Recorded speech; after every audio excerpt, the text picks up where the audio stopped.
Hey, thank you for joining me on Go There On Fourth, this Christian podcast about faith football and fantasy football. I'm here to recap my Week 10 adventure, both in the fantasy football realm and my picking of the games. I'm Pastor Jason Barnett, the Dirt Path Pastor. So let me just recap for you. I'm 78-57 on my game picks for the season, and let me just jump in, because this is the third attempt I've tried to get this recording to work. So hopefully this time, third time is the charm. All right, but yes, 78-57 in the season. And I'm going to share with you my game picks for the Thursday night football game and the early Sunday game from last week. So Thursday night, it was the Falcons versus the Panthers, another barn burner for the Thursday night football matchup. I had picked the Falcons to win this one, but if you remember, when I made my predictions a while back of who was going to win the divisions, I made the bold claim that the Falcons were going to win the NFC South. But after watching this past week, I am not so sure how good I feel about that anymore. At the time, they were playing really well, and I think there's a lot to be said about the physicality of the Falcons. They normally do a good job of running the ball. They play sound defense, and they try not to turn the ball over. But when I watched Thursday night, Marcus Mariota was playing some type of game. I'm not sure what game he was playing, and because he wasn't playing quarterback. He was in the quarterback spot, and he was doing things as the quarterback, but he was not playing quarterback that night. The Panthers were able to get the win on that one, so I got that one wrong. So I missed the first one right off the bat. Next up was the Seahawks versus the Buccaneers, the Flying Genos against Tom Brady. And, I picked the Seahawks in this one. Seahawks have been playing great this season. Geno Smith's kind of got them pumped up. The rookie running back is running all over the place.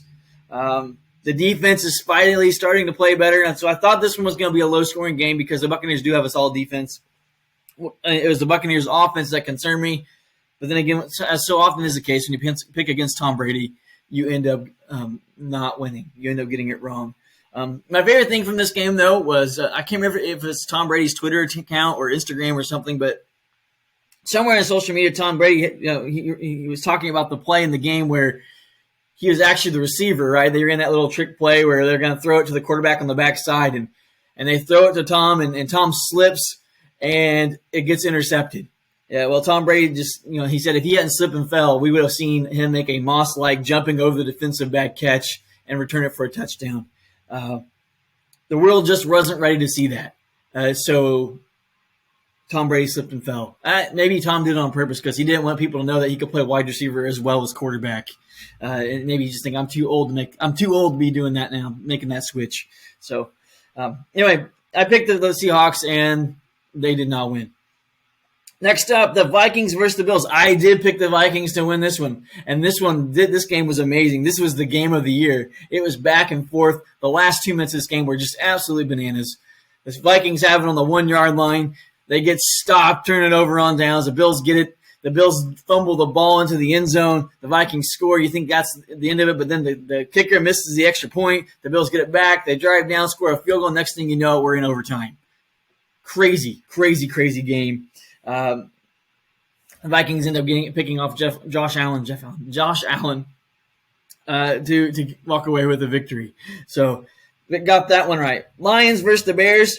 Hey, the Lions have been giving up almost 400 yards a game on defense. And so they're going against the Bears, who just ran the ball all over the Miami Dolphins.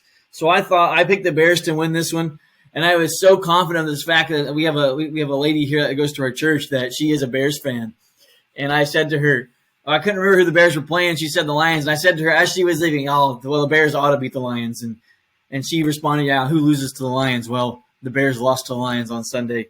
And I will take full responsibility for jinxing them for everyone. But in my defense, the Lions defense still gave up 400 yards, but the Bears still lost the game. Broncos versus the Titans. I picked the Broncos. I knew this one was going to be a low-scoring defensive slugfest. But somehow I thought, Wilson, maybe he'll get it together this week. Maybe all those high knees will pay off. They did not. And Wilson was 50% passing in this game. Again, go look at his passing percentage so far this season. It has not been very good. So again, it begins to make me wonder, was it Russell Wilson being that good as a player, or was it the scheme he was in with Pete Carroll and that staff that's been together for a while? I mean, obviously, any scheme, you need the talent and the execution to take place. But that being said, the scheme does help. But anyway, so I picked the Broncos to win. Titans got the win in this one, so I dropped in yet another one. Jaguars versus the Chiefs. Patrick Mahomes threw for 331 yards and 4 more touchdowns as the Chiefs get the win in that one. Browns versus the Dolphins. I picked the Dolphins, and the Dolphins.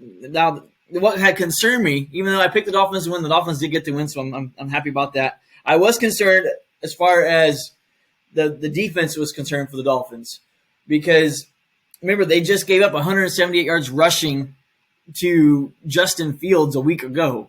And now they have the Browns coming in here with the two-headed monster of running backs with Nick Chubb and Kareem Hunt. So I was a little bit concerned.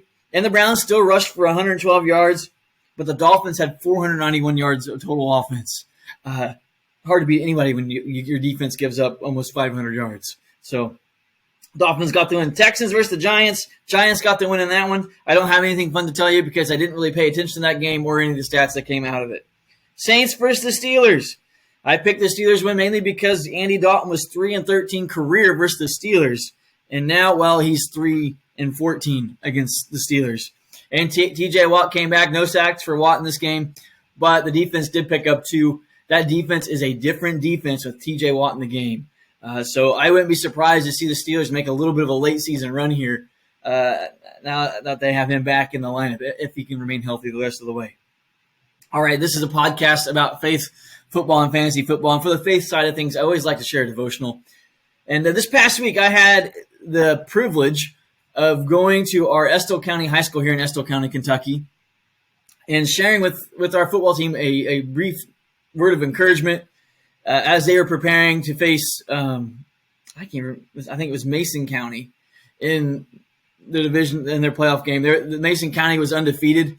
I'm pretty sure that's who they played. They were undefeated, so they were traveling on the road to go there. The Estill County Engineers were.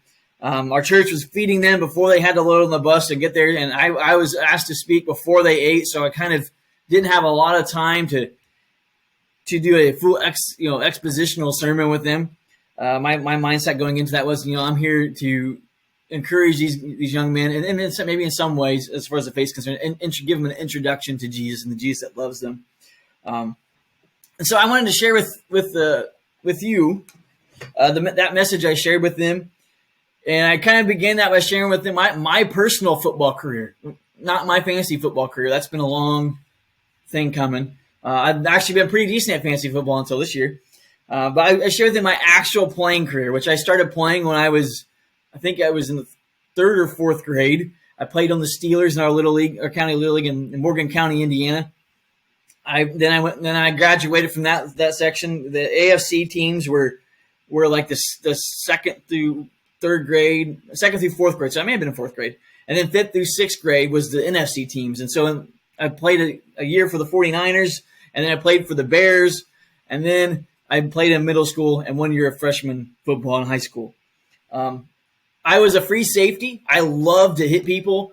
If there was a pile, I just would run and dive on top of it. If somebody had the running back or receiver by the ankles or the quarterback even, I had a good time hitting people. I remember in my middle school years, there was a group of us that our 8th grade coach referred to as the Mighty Midgets because we just liked to hit people. We practiced hard, but we weren't big enough really to make a difference in the game. So we spent most of our time on the bench during game time, but in practice, we were the practice dummy for the starters, and we gave them all they could handle. I even remember one practice where we were so disruptive that our coach actually stuck all of us on the defensive line so that the offense could actually run a play. Like I just said, I was kind of a small guy. I wasn't very big. The time I hit high school, I was probably still 95 pounds, soaking wet. I looked just like a skeleton wearing football pads. Maybe they could have mistaken me for a zombie. I don't know, but anyway. But during that freshman year, as I looked around me and noticed all my friends that were a lot heavier than me, a lot taller than me, and here I was, barely 5'5", 195 pounds. I realized something in that moment that this was probably going to be the end of my football career. That I was never going to be big enough, strong enough, fast enough, tall enough to be anyone that could play the game at a high level and actually get in the game to start. But that's okay. I still practiced, so I had a good time for that freshman year, then I walked away. And I still love the game. As you can tell now, I'm doing a podcast about it. But the reason why it started me on my playing career and that kind of helped me fall in love with the game was I grew up in a small town, Martinsville, Indiana, where our high school was the Martinsville Fighting Artesians. And back in 1995 and 1996 seasons, those 2 seasons back to back, our school had 2 Mr. Footballs in a row. We had Earl Hannaford, the quarterback, and he threw for 11,000 yards in his career and 93 career touchdowns. I'm not sure where his record still stands in the state football record books, but I know that's still tops for the high school. I don't know if anybody will ever come close to that ever again. And then we had a running back that was on the team with him that year, but then he was a senior that next season, and his name was Israel Thompson, and he rushed for almost 6,000 yards in his career and 67 touchdowns. And I fell in love with the game because of these 2 high school players. Their passion for their game, the hard work they put in, and then just the way they went about it, right? They played hard, but they're also good people off the field. And they probably won't ever remember meeting me. But as a young kid, watching them play, on our local TV channel and listening to them play on the radio and then being able to meet them in person and them just being super cool, that meant a lot to me. And that kind of helped develop my passion for the game of football. And that was my message. That's where my message turned for these high school players in Estill County. I told them, hey, I was watching those high school kids. And that means some kid is watching you. Some little kid who's been playing Little League all year, or some kid who's just starting to understand what football is and how it works, they're falling in love with the game because they are watching you play. A real person. And they're falling in love with the game because of the way you interact and talk with them, the way you treat them. I said there's probably a little kid there in the stands that night. And then to the upperclassmen, I said there are probably teammates that they had right now on the team, that they looked at them, these seniors that had been playing for all 4 years, had dedicated themselves to the weight room, who studied the playbook, who showed up to practice each and every day and gave it their all, and then left their heart on the field during game day. There was probably a younger teammate on that team that was watching them, and they were loving the game and falling in love with it and working hard because of them. And then I even share maybe there's a parent here watching the game tonight, or them watching all season. They've been pointing to you, to their child, saying, "Look, this guy here, he puts in the time, he puts in effort. Why don't you be like, they're pointing to you as a player, as a role model for their kid." And I share that's a pretty heavy responsibility. That means that there is a way you have to conduct yourself as you go about playing the game. And not just playing the game, but as you're going about living your life away from the field. And so I shared with them this passage from 1 Peter chapter 2, verses 21 through 24. And it says this. It says, "For you were called to this because Christ also suffered. For you, leaving you an example that you should follow in his steps. He did not commit sin, and no deceit was found in his mouth. When he was insulted, he did not insult in return. When he suffered, he did not threaten, but entrusted himself to the one who judges justly. He himself bore our sins in his body on the tree, so that having died to sins, we might live for righteousness." So the Apostle Peter is saying Jesus set an example for us and then called us to follow him. We are to follow in the footsteps of Jesus if we call ourselves a Christian. Those are lofty steps. But what it means to be a follower of Jesus and what it means to be a role model for other players is you have to be a person of an integrity. You have to know what you believe, and then not just know what you believe up here and know what you believe in here, but you have to live out what you believe with what you do every day. You have to be a person that puts in the work, that puts in the effort. When it talks about Christ suffered, right? He suffered both on the cross, but he also suffered going about doing ministry on a daily basis. He suffered from the words and the insults that were coming around him from the other religious leaders. So to be a person of integrity and to follow Christ's example, both as believers and as a player who's a role model to other people, is we have to learn that, yes, there's going to be naysayers, but we don't have to respond to them. And if we do respond to them and we do feel the need to respond, then there's a way we have to go about responding. We have to go about responding in gentleness and kindness. Where football is concerned, maybe your response isn't necessarily with words, but your response is with what you do on the field. And so in some ways, too, having to bite our tongue and pause and think about things we have to say because of us following Jesus or us being a role model for other people, there's an element of suffering with that. It's not that you're denying your own feelings or emotions. It's that you're having to think about it and respond in appropriate ways. To be a person of integrity, you have to be a person that puts in the work. And you also have to be a person that doesn't grumble about having to put into work. Because if you as a role model, you as a believer are grumbling about having to put the work in, anyone new that's following you, anyone new that's watching you, they're going to ask themselves, well, why?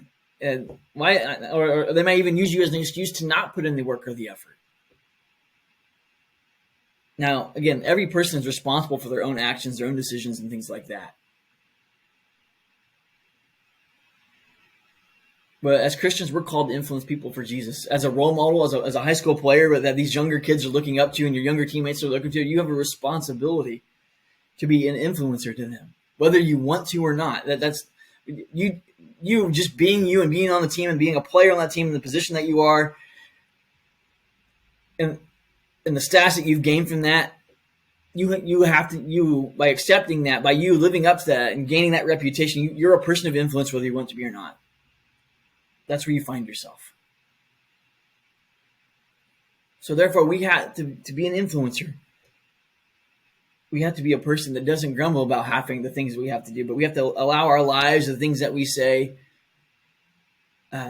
we have to watch with them. We have to pay attention to them. We have to think about them because they're going to influence people in directions that maybe we don't want them to go, or that are not a true reflection of us. So that's what I shared with them. Hopefully it made sense. But if you enjoyed that little devotional, I encourage you to visit Ravenna Church the Nazarene. You can find us at 530 Main Street here in Ravenna, Kentucky. You can like our Facebook page and join our service live. Our service starts at 11 a.m. on Sunday mornings, Eastern time. Or you can join us in person. We'd love to have you. There's a place for you to sit. I would love for you to show up on Sunday, and there's a group of us that get together usually, and we talk a lot of football. We talk a lot of other things, too, about life. But join us if nothing, just check us out. If that doesn't work, be sure to check out the Dirt Past Sermon podcast where my weekly sermon is uploaded. Again, you can learn more about the church by visiting ravnaz.com. All right, my late game picks. How did I do in the Sunday afternoon game picks? Well, I picked the Colts versus the Raiders. And just Saturday, made the decision to start Matt Ryan. He had a pep talk with the offensive line, and the Colts came out and they got a W. They got a W with Justin, with Jonathan Taylor. He already had 80 yards rushing, then he busted off a 60-yard touchdown run. Incredible. And what I think is even remarkable about the fact that the Colts won is how Jeff Saturday has conducted himself. There's been so much noise, so many naysayers, so many people judging the situation, so many people making comments on it. And he got the W anyway. He was able to either not pay attention to it or not be distracted by it and go out and help. Obviously, Jeff Saturday is just the coach. The players had to go out and execute and do the work. But it helps when you have a good leader that's encouraging you along the way. So I'm excited for Colts football. And to all the naysayers out there, hey, yes, it's different out of the box, but sometimes you can keep following. You can. What's the definition of insanity? Is to keep trying to do the same things again and again and expect different results. How many times has someone gone out and hired a coordinator or a seasoned coach and it not worked out? How many times have NFL teams reached down to the college ranks and pulled up a coach and it's not worked out? I mean, right now, Jeff Saturdays is one career win away from tying Urban Meyer for NFL wins. So there's that. Anyway, and I thought this is another point. One of my friends on Twitter in the Colts group that I'm in pointed out the fact too. Anyway, fact two. How many of these coaches when they retire end up just becoming a commentator, right? They get around, sit around the desk and be an analyst, analyzing these teams at halftime and all that stuff. They don't have any broadcasting degrees or any journalism experience, but hey, they get hired on by these TV networks to do just that. So stop and think about that. If we sometimes the only way you can gain experience is by actually doing it. And again, it's not like, well, Jeff Saturday doesn't have any coaching experience necessarily at this level. He did play for a really long time. So anyway, I'm going to get off my soapbox and continue on. Next game. So I picked the Colts. Colts won, got that one right. Cowboys versus the Packers. I picked the Cowboys in this one. I really thought the Cowboys defense would give the Packers some trouble, but I got this one wrong. The Packers were able to run the ball really well. Watson, the rookie receiver, had 4 catches for over 100 yards and 3 touchdowns. He lit them up. So Packers got the win in that one. I got that one wrong. Cardinals versus the Rams. I picked the Cardinals in this one, not realizing that Kyler Murray was dealing with a hamstring injury. But when I saw that Colt McCoy was the backup and would be coming in, I thought, yeah, he probably wouldn't be able to run as much as Kyler, maybe not as mobile. But you could have a worse backup quarterback than Colt McCoy. And Colt McCoy came in, did all right. But James Conner had his best game of the season. At least, I have him on my fantasy team. He scored 2 touchdowns there. So the Cardinals got the win over the Rams. And again, I'm really beginning to think the Rams. I'm not just going to say anymore that I don't think they're a playoff team. I said I think they're definitely not a playoff team at this point, especially with Cooper Kupp going out now. But anyway, these mid games, I was 2-1. That puts me at 7-5 on the week. So how did my team do? How did Don't Be a Succop do in this week 10? I'm in a fantasy football league with 12 other teams. It's custom scoring, PPR, partial points for touches, points for catches, partial points for completions, and partial points for carries, right? I'm at 3-6. I'm fighting for a playoff spot. You're saying 3-6. You're fighting for a playoff spot. Again, it's crazy. There was like 4 teams with 4 wins and 3 teams with 3. And so in a 12-team league, 7 of us are at that just below 500 mark with 7 teams qualifying for the playoffs. But I really have to win out. And to win out, I had to start winning this week. So at quarterback, I went with Geno Smith, even though I was tempted to switch Geno for Derek Carr against the Colts. Because as much as I like the Colts defense this year, there's just, for some reason, when you start to believe and trust that Colts defense, sometimes they let you down a little bit. And I also knew the Raiders were going to move the ball some against our defense. Anyway. But Derek Carr, he put up 58 points in our league with 248 yards and 2 touchdowns. But I will point out the Colts still have not given up a 300-yard passer on the season. But I stuck with Geno Smith. I didn't give in to the temptation to go with Carr. I stuck with Geno, and Geno has 63.7 points for me, 275 yards and 2 touchdowns. Solid outing for the day. My running back one was Austin Eckler, and I was concerned because if he was going up against the 49ers defense. And Eckler didn't have any touchdowns, but thankfully, the way this league's set up, he had plenty of other touches, so he still managed to get to 20 points for the week. My running back 2 was Jamal Williams, and he was going against the 29th ranked Bears defense as far as rushing is concerned. Maybe that's not right. I don't know. Anyway, he had 59 yards, a touchdown, which gave him 27.9 points for the week. Good, solid outing. Tyreek Hill versus the Browns. This is kind of a downer week for Tyreek Hill. He had 5 catches for 44 yards and a touchdown, but still 16 points in our league. But normally he's up over 20, 25, a little bit down. But considering the Browns' defense is better than what people think, I was pretty much okay with that. Let's see. My receiver, too, I had Keenan Allen. I was hoping he was going to suit up this week, even though they're going against the 49ers.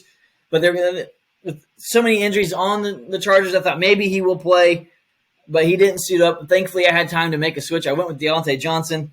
He had 4 catches, 63 yards, but still all the targets, all the catches for Deontay Johnson on the season, and still no touchdowns. He only scored 10 points in this game.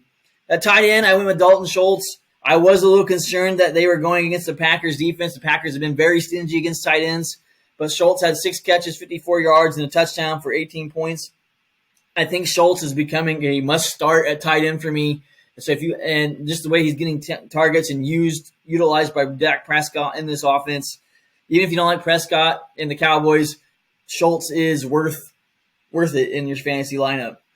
I did contemplate going with Evan Ingram against the Chiefs, and again, a favorable matchup, but 4.8 points is all he scored with 3 catches for 14 yards. Not a very good day. At my flex, I went with James Conner, and as I mentioned, he was going against that Rams defense. However, he still has 69 yards rushing, 17 receiving yards, and he scored 2 touchdowns and got me an amazing 44.9 points in this game. Really worked out for me in that one. A defense, I went with the Colts against the Raiders. Again, I was kind of being hard on the Colts defense there, but one thing the Colts defense has done fairly well this year is turnovers and sacks. They didn't get any turnovers in this one against the Raiders, but they did get 2 sacks at 15 points on the weekend for the Colts defense. My kicker, Josh Myers, scored only 6.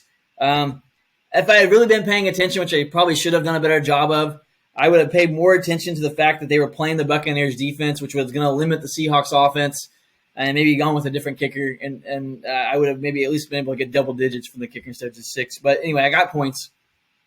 Anyway, I scored enough points on this week to get my 3rd straight win. I won 223-2, 148.1. Okay, maybe I got enough points to win more than just a few points, but I won, right? And this one has me bumped up to the number 8 seed. I was number 9 seed coming in. So I am 1 place back from being in the playoffs, just on the outside. And it's kind of set up a do-or-die type matchup this week. I'm going against a division opponent who is currently the number 7 seed, and so holding that last playoff spot. If I can beat him, I might be able to get in here, despite starting off the season with a terrible, terrible start, winning just 2 of the first several games. It's not been until recently that I got on a bit of a roll. And what kind of has me hope is he's one of the guys. One of his main guys was Cooper Kupp, and now he's out. So there is hope this week for my team. How's your fantasy team do this week? How are your playoff hopes? Are you still in the running, or are you playing for fun at this point? Let me know in the comments. Let me know by sending me a contact on Twitter, Facebook, the Dirt Pass Run Podcast contact page, wherever it is. Just let me know how your team's doing. Time for the primetime picks. How did I do with those? Well, the Chargers versus the 49ers. I picked the 49ers to win. And, I watched this game. And even though the Chargers had the lead for the majority of it, I really never felt like, the Chargers are going to win this thing. I just never had that thought pattern, because the way the 49ers were running the ball, and the time it got to the 4th quarter, to me, that Chargers defense just looked gassed. Like, they just didn't have it left in them. And the 49ers kept running it anyway. So that's kind of a scary thought as we get closer to the postseason. There's one thing that wins championships. Yes, you got to have a good offense and a good defense, but if your offense can run the ball as things get going, playoff-wise, those teams tend to make a lot of noise. And the 49ers can play defense. They can throw the ball when they need to, and they have a solid rushing attack. So it'll be interesting moving forward. All right, next game. So I picked the 49ers. 49ers won, got that one right. Commanders versus the Eagles. I picked the Eagles to win this one. Hey, am I the only one? Did you pick the Eagles? Did you pick the Commanders? I think my brother went with the Commanders in this one. But anyway, I did not expect the Commanders to come in and dominate the time of possession. They just dominated that. Even though the Eagles were kind of in it there toward the end, again, you have to have everything go right on offense if you're going to be able to win a game without controlling the clock. And the Eagles just didn't do that. And then just the bonehead play at the end. I know some Eagles fans were upset about that call to end the game. Was it the roughing the passer, or was it unnecessary roughness? That's what it was. Where Heineke got that last snap, right? And he was trying to roll out to throw a pass. He didn't have anywhere to go with it, so he just killed the play, right? He kneeled down. When he kneeled down, he took a shot from not just one Eagles player, but 2, and they got unnecessary roughness, and that pretty much gave the Commanders the first down to win the game. You got to play smarter than that on the Eagles defense. I'm sorry. I mean, to me, it looked like you had plenty of time to stop. I'm not sure why everybody's complaining about that call. To me, it was pretty cut and dry. And there was 2 guys that you could have called it on that should have never been in that spot to begin with. So, anyway, I went 1-1 on the primetime games, which leaves me at 8-6 on the week. I'm 94-68 on the season, so I'm still well above 500 heading into week 11. Again, questions about faith or football, please send them to me. You post them in the comments. Send me a message any way you can. Be sure to check out my other podcast, the Dirt Pastorman podcast, wherever podcasts are found. And I'll be back Thursday to recap, or be back Thursday to share my plan for this week.